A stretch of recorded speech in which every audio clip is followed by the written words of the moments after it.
जरा सोचिए, आप एक ऐसी गगनचुंबी इमारत के अंदर खड़े हैं जिसके कंक्रीट और लोहे के पिलर खुद अपनी मरम्मत कर लेते हैं। और अगर उस इमारत पर बोझ बढ़ता है तो वो पिलर खुद ब खुद और मोटे हो जाते हैं। बिल्कुल। और सबसे बड़ी बात, अगर कहीं दरार आती है तो वे उसे खुद भर लेते हैं। सुनने में तो ये किसी साइंस फिक्शन फिल्म का सीन लगता है ना। हाँ, एकदम। लेकिन असल में ये कोई काल्पनिक इमारत नहीं है, ये हमारा अपना कंकाल तंत्र है।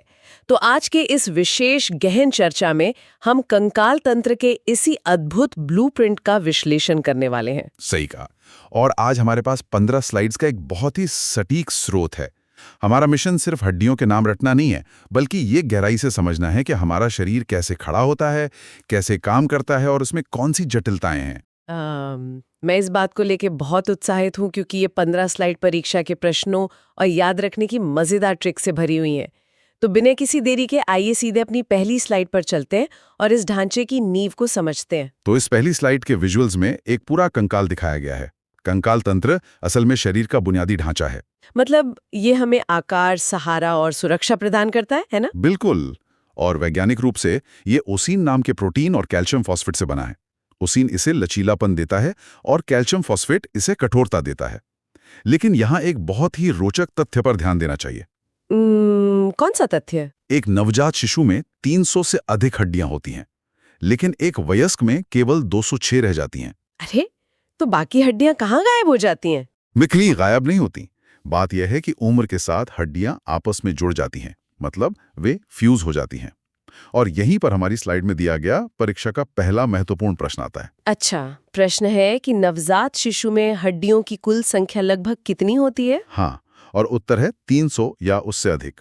इसे हमेशा याद रखना चाहिए। बिल्कुल। तो इस बुनियादी समझ के बाद आइए अपनी दूसरी स्लाइड पर चलते हैं और देखते हैं कि शरीर इन 206 हड्डियों को मुख्य रूप से कैसे बांटता है। इस दूसरे स्लाइड के विजुअल में दो कंकाल दिखाए गए हैं, एक नीला और एक लाल। ये दर्शाता है कि कंकाल के दो मुख्य भाग हैं। पहला अक्षीय कंकाल जिसमें 80 हड्डियां हैं और दूसरा उपांगीय कंकाल जिसमें 126 हड्डियां हैं। सही। अगर हम इनके कार्यों का विश्लेषण करें तो अक्षीय कंकाल शरीर का मुख्य अक्ष बनाता है। इसमें खोपड़ी, रीढ़ की हड्डी और पसलियां आती हैं। इसका काम सुरक्षा देना है। और उपांगीय कंकाल? उपांगीय कंकाल चलने और पकड़ने में सहायक है, जैसे हमारे हाथ, पैर और मेखलाएं। इसे याद रखने के लिए स्लाइड में एक बहुत ही बेहतरीन ट्रिक दी गई है, 80 का अक्ष। हाँ, 80 का अक्ष मतलब शरीर के बिल्कुल बीचों बीच 80 हड्डियां हैं और बाकी 126 हाथ पैरों में है। ये विभाजन तो बहुत ही स्पष्ट है। अब तीसरी स्लाइड की ओर बढ़ते हैं और अक्षीय कंकाल के सबसे ऊपरी और महत्वपूर्ण हिस्से यानी खोपड़ी का विश्लेषण करते हैं। इस तीसरी स्लाइड में एक रंगीन खोपड़ी का चित्र है। खोपड़ी में कुल 29 हड्डियां होती हैं। 29 हड्डियां सिर्फ सिर में? जी हाँ। इसका विभाजन कुछ इस प्रकार है। कपाल या क्रेनियम में 8 हड्डियां होती हैं, चेहरे में 14 हड्डियां, कान में 6 और गले में 1 हड्डी होती है जिसे हाइवाइड कहते हैं। गले की हड्डी को मिलाकर 29? चेहरे की इन 14 हड्डियों को याद रखने के लिए इस स्लाइड में एक बड़ी मजेदार मेमोरी ट्रिक दी गई है। अरे हाँ, वो गाने वाली ट्रिक। बिल्कुल। वो पुराने गाने की लाइन याद रखें, 14वीं का चांद हो, मतलब चांद सा चेहरा और चेहरे में 14 हड्डियां। ये बहुत ही रचनात्मक तरीका है। वैसे ये सोचना भी कितना अद्भुत है कि कैसे इतनी सारी अलग-अलग हड्डियां मिलकर हमारे चेहरे के भावों और हमारे दिमाग की सुरक्षा को तय करती हैं। एकदम सही। अब खोपड़ी की जटिलता को समझने के बाद आइए इस अक्ष के नीचे की ओर अपनी चौथी स्लाइड पर चलें। इस स्लाइड में रीढ़ की हड्डी एक रंगीन घुमावदार विजुअल दिखाया गया है। हाँ, रीढ़ की हड्डी का एस आकार का घुमाव बहुत अहम है। बचपन में इसमें 33 कशेरुकाएं होती हैं, मतलब 33 छोटी हड्डियां। लेकिन वयस्क होने पर ये 26 हड्डियों में बदल जाती है ना? यहाँ भी फ्यूजन होता है। बिल्कुल। इस स्लाइड में इसका विश्लेषण 5 हिस्सों में किया गया है। सर्वाइकल में 7, थोरेसिक में 12, लंबर में 5, सैक्रम में 1 और कॉक्सिक्स में 1 हड्डी होती है। यहाँ एक बहुत ही महत्वपूर्ण परीक्षा प्रश्न भी दिया गया है। रीढ़ की हड्डी की सबसे पहली कशेरुका कौन सी है? और इसका उत्तर है एटलस। ये खोपड़ी के ठीक नीचे होती है। एटलस नाम सुनकर मुझे उस ग्रीक देवता की याद आती है जिसने पूरी पृथ्वी का भार अपने कंधों पर उठाया हुआ था। ये बहुत ही सटीक उपमा है ना? ठीक वैसे ही जैसे हमारी एटलस हड्डी हमारी पूरी भारी खोपड़ी का भार उठाती है। बिल्कुल सही। रीढ़ की हड्डी के इस शानदार ढांचे के बाद आइए 5वीं स्लाइड में देखें कि ये हमारे नाजुक अंगों को कैसे एक पिंजरे में सुरक्षित रखती है। तो ये स्लाइड पसलियों और उरोस्थी के बारे में है, जिसे रिब केज कहते हैं। विजुअल में पसलियों का एक पूरा पिंजरा है। हाँ, हमारे शरीर में पसलियों के 12 जोड़े होते हैं, मतलब कुल 24 पसलियां, और सामने की तरफ एक उरोस्थी होती है जिसे स्टर्नम कहते हैं। तो कुल मिलाकर 25 हड्डियां हुई इस पिंजरे में। सही कहा।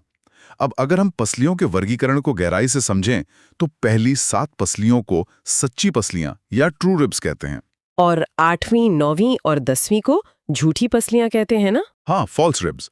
और 11वीं और 12वीं को तैरती पसलियां या फ्लोटिंग रिब्स कहा जाता है।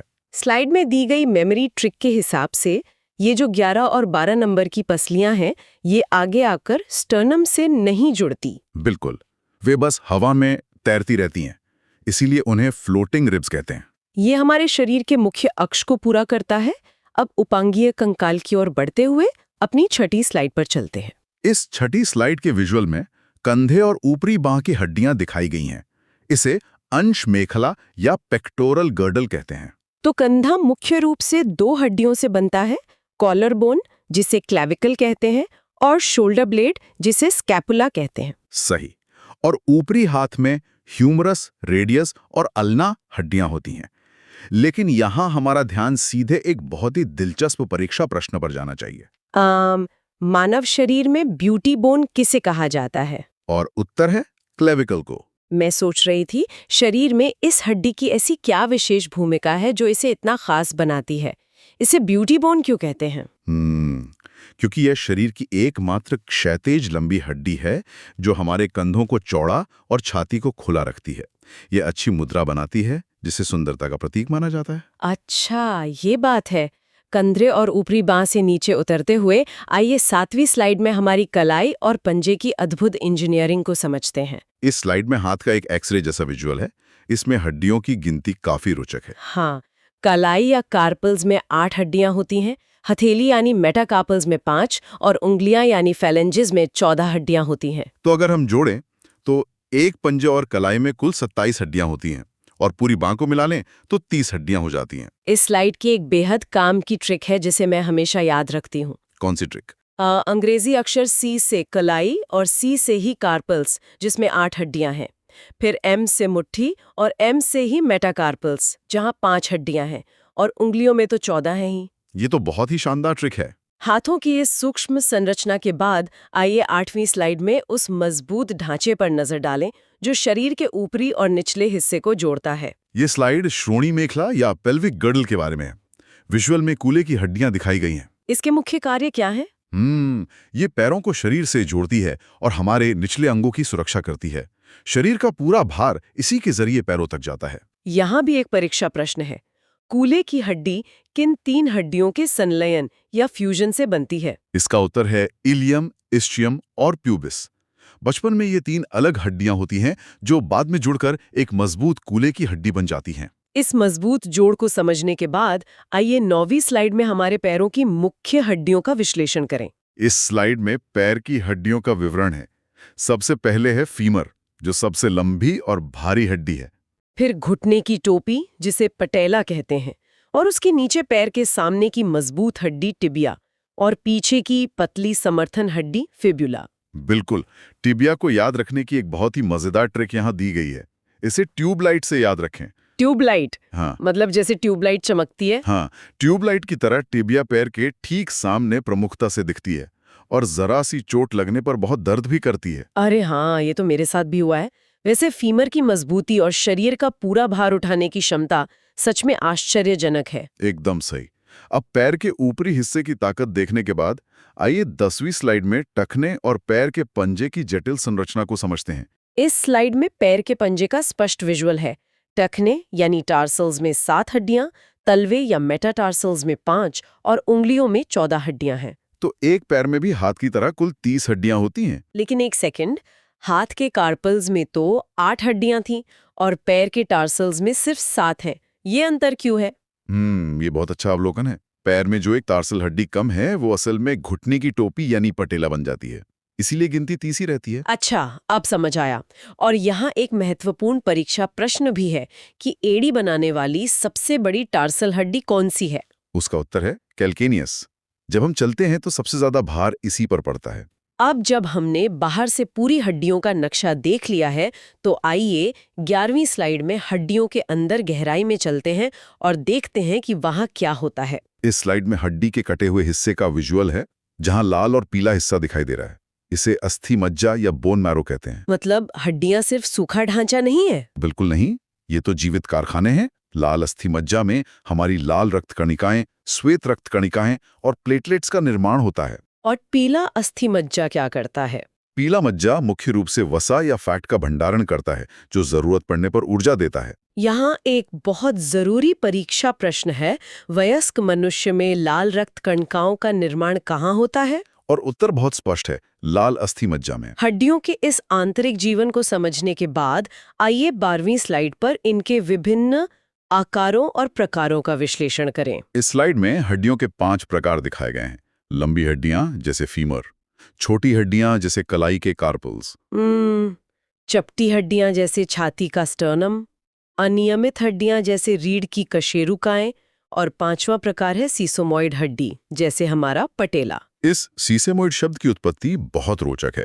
यह तिल यानी सेसम सीड से आया है। तिल के बीज जैसा। हाँ, ये हड्डियां टेंडन के बीच एक बीज की तरफ फंसी होती हैं और घिरनी का काम करती हैं। हड्डियों के इन सभी प्रकारों को जानने के बाद आइए 13वीं स्लाइड में कंकाल तंत्र के कुछ सबसे चरम और रिकॉर्ड तोड़ तथ्यों पर नजर डालें। ये स्लाइड काफी आकर्षक है। इसमें बताया गया है कि शरीर की सबसे लंबी हड्डी फीमर है। और सबसे छोटी हड्डी? सबसे छोटी हड्डी स्टेपीज है, जो हमारे कान के अंदर होती है। हाँ, इसे याद रखने की ट्रिक भी बड़ी अच्छी है। याद रखें कि कान के अंदर डॉक्टर ने टेप लगा दिया है। टेप से स्टेपीज। बिल्कुल। और सबसे मजबूत हड्डी हमारा निचला जबड़ा है, जिसे मैंडिबल कहते हैं। जबड़े की मजबूती तो जरूरी भी है, क्योंकि ये खाना चबाने के भारी दबाव को सहता है। एकदम सही। इन विशिष्ट हड्डियों की खूबियां जानने के बाद आइए 14वीं स्लाइड में समझें कि हमारी हड्डियां अपनी ये मजबूती कैसे बनाए रखती हैं। इस स्लाइड में एक चक्र या साइकिल का वर्णन है। हड्डियों की मजबूती के लिए कैल्शियम और फास्फोरस बहुत महत्वपूर्ण है। हाँ, और विटामिन डी इन खनिजों के अवशोषण में मदद करता है। लेकिन यहाँ एक निरंतर चलने वाली प्रक्रिया को समझना जरूरी है। रखने की ट्रिक है, अंग्रेजी अक्षर बी से बिल्ड यानी बनाना और बी से ऑस्टियोब्लास्ट्स। ये कभी न भूलने वाली ट्रिक है। इस अद्भुत और निरंतर चलने वाले निर्माण चक्र को समझने के बाद आइए अपनी 15वीं और अंतिम स्लाइड पर चलें और देखें कि जब ये संतुलन बिगड़ता है तो क्या बीमारियां होती हैं। इस आखिरी स्लाइड में 4 प्रमुख रोगों को स्पष्ट किया गया है। पहला है ऑस्टियोपोरोसिस, जिसमें हड्डियां कमजोर और खोखली हो जाती हैं। दूसरा है रिकेट्स या ऑस्टियोमलेशिया, जिसमें विटामिन डी की कमी से पैर मुड़ जाते हैं। और तीसरा है आर्थराइटिस, जो जोड़ों में दर्द और सूजन पैदा करता है। बिल्कुल। और चौथा रोग जिस पर हमें ध्यान केंद्रित करना है वो है गाउट। इस पर एक परीक्षा प्रश्न भी है। गाउट रोग जोड़ों में किस अम्ल के जमा होने से होता है? उत्तर है यूरिक एसिड। इससे यह स्पष्ट होता है कि कैसे हमारा पोषण और जीवन शैली सीधा हमारी हड्डियों के स्वास्थ्य पर असर डालते हैं। ये बात तो है। और इसी के साथ हमारी इन 15 स्लाइड्स की विस्तृत समीक्षा पूरी होती है। आइए अब इस चर्चा के निष्कर्ष की ओर बढ़ते हैं। हाँ, आज की चर्चा बहुत ही जानकारीपूर्ण रही। बिल्कुल। अगर हम सारांश देखें तो हमने 300 से अधिक हड्डियों वाले शिशु से लेकर 206 हड्डियों वाले वयस्क के ढांचे को समझा। शरीर के अक्षीय और उपांगीय विभाजनों से लेकर अस्थि मज्जा के कारखाने और ऑस्टियोब्लास्ट के निरंतर निर्माण को देखा। जाते जाते मैं श्रोताओं के सोचने के लिए एक बहुत ही गहरा विचार छोड़ना चाहूंगा। जरूर। वो क्या है? आज हमने देखा कि ऑस्टियोक्लास्ट्स और ऑस्टियोब्लास्ट्स की मदद से हड्डियां लगातार खुद को नष्ट करती हैं और फिर से बनाती हैं। विज्ञान कहता है कि इसका मतलब है कि हमारे शरीर का पूरा कंकाल हर कुछ सालों में पूरी तरह से नया हो जाता है। अरे बाप रे! तो क्या आज हम जिस कंकाल के साथ चल रहे हैं वो वही कंकाल है जो 10 साल पहले हमारे पास था? वही तो। शरीर के अंदर ही शिप ऑफ थीसियस चल रहा है। ये सच में सोचने वाली बात है। ये तो रोंगटे खड़े कर देने वाला विचार है। खैर, इसी गहरे विचार के साथ हम आज की इस विस्तृत और शांत विश्लेषणात्मक चर्चा का समापन करते हैं। श्रोताओं का बहुत बहुत धन्यवाद।